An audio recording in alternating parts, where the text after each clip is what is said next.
For heating, I actually decided to go with DC5 Creations heater kit.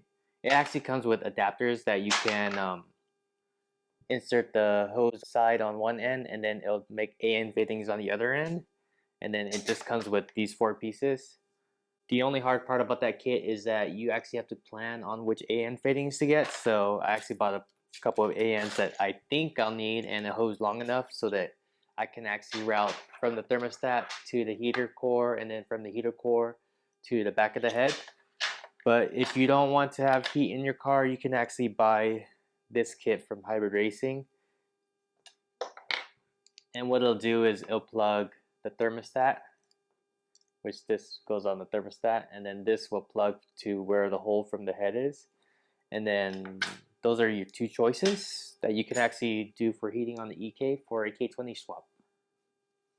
The heater line installation wasn't as bad as I thought it was, so you actually have to run a line from the thermostat, and there should be a fitting where you have to drill a hole there, and then that line runs all the way to the heater core in the back.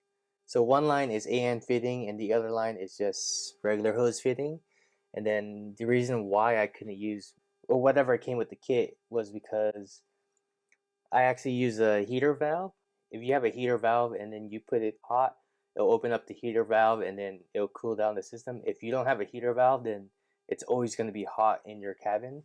And since I have AC, I needed to switch on and off. So the kit was almost perfect. I actually had to buy an AN fitting to a hose fitting because when you start adding up all these bends and straights and try to put the hose in, there was too much of a kink for me to be happy with it. You can actually run an AN line from the front of the engine block to the heater core, but then from the heater core to the head. If you're running a heater valve like me, you're going to actually have to something that could actually fit less fittings like this. You just put a hose over it and it goes into the heater core.